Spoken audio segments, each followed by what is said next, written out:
നമസ്കാരം. മലയാള സാഹിത്യത്തിലെ അതികായനായ ശ്രീ CV രാമൻപിള്ളയുടെ തൂലികയിൽ വിരിഞ്ഞ മലയാളത്തിലെ ആദ്യത്തെ ചരിത്രാഖ്യായികയായ മാർത്താണ്ഡവർമ്മ എന്ന നോവലിനെക്കുറിച്ച് പറയാം. 1891 പ്രസിദ്ധീകരിച്ച ഈ കൃതി കേവലം ഒരു രാജാവിൻ്റെ കഥ മാത്രമല്ല, മറിച്ച് സാഹസികതയും പ്രണയവും രാഷ്ട്രീയ തന്ത്രങ്ങളും ഇഴചേർന്ന ഒരു മഹാകാവ്യമാണ്. 18-ാം നൂറ്റാണ്ടിലെ തിരുവിതാംകൂറിൻ്റെ പശ്ചാത്തലത്തിലാണ് ഈ നോവൽ അരങ്ങേറുന്നത്. രാജാവായിരുന്ന രാമവർമ്മയുടെ മരണശേഷം അനന്തരവനായ മാർത്താണ്ഡവർമ്മയ്ക്ക് കിട്ടേണ്ട സിംഹാസനം തട്ടിയെടുക്കുവാൻ ശ്രമിക്കുന്ന 8 വീട്ടിൽ പിള്ളമാരും രാജപുത്രന്മാരായ തമ്പിമാരും ചേർന്ന് നടത്തുന്ന ഗൂഢാലോചനകളാണ് ഇതിവൃത്തം. യുവരാജാവിനെ വധിക്കുവാൻ ശത്രുക്കൾ ഒരുക്കുന്ന കെണികളിൽ നിന്നും രക്ഷപ്പെടാൻ അദ്ദേഹത്തെ സഹായിക്കുന്ന അനന്തപത്മനാഭനും സുഭദ്രയുമാണ് കഥയുടെ ചാലക ശക്തികൾ.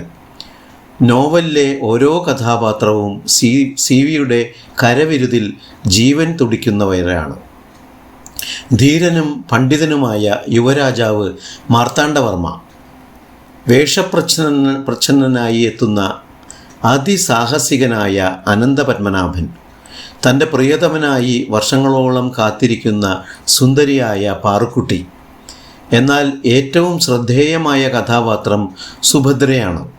രാഷ്ട്രീയ ബുദ്ധിയും സ്വസമുദായത്തോടുള്ള പ്രതിബദ്ധതയും കൊണ്ട് സുഭദ്ര മലയാള സാഹിത്യത്തിലെ ആദ്യത്തെ ശക്തമായ സ്ത്രീ കഥാപാത്രങ്ങളിൽ ഒന്നാണ്. CV-യുടെ ഭാഷാശൈലി അല്പം ഗഹനമാണെങ്കിലും അത് കഥയുടെ ചരിത്ര പശ്ചാത്തലത്തിന് മാറ്റുകൂട്ടുന്നു. ചരിത്രാത്മക പ്രണയകഥ, ഹിസ്റ്റോറിക്കൽ റൊമാൻസ് എന്ന വിഭാഗത്തിൽപ്പെടുന്ന ഈ കൃതിയിൽ ചരിത്രരേഖകളെ ഭാവനയുമായി മനോഹരമായി അദ്ദേഹം കോർത്തിണക്കിയിരിക്കുന്നു. പിൽക്കാലത്ത് വന്ന അദ്ദേഹത്തിൻ്റെ ധർമ്മരാജ, രാമരാജ ബഹദൂർ എന്നീ നോവലുകൾക്കൊപ്പം ഈ കൃതി CV-യുടെ ചരിത്ര നോവൽ ത്രയമായി അറിയപ്പെടുന്നു. ഇന്നും വായനക്കാരെ ആവേശഭരിതരാക്കുന്ന ഈ കൃതി മലയാള നോവൽ സാഹിത്യത്തിൻ്റെ തറക്കല്ലാണ്.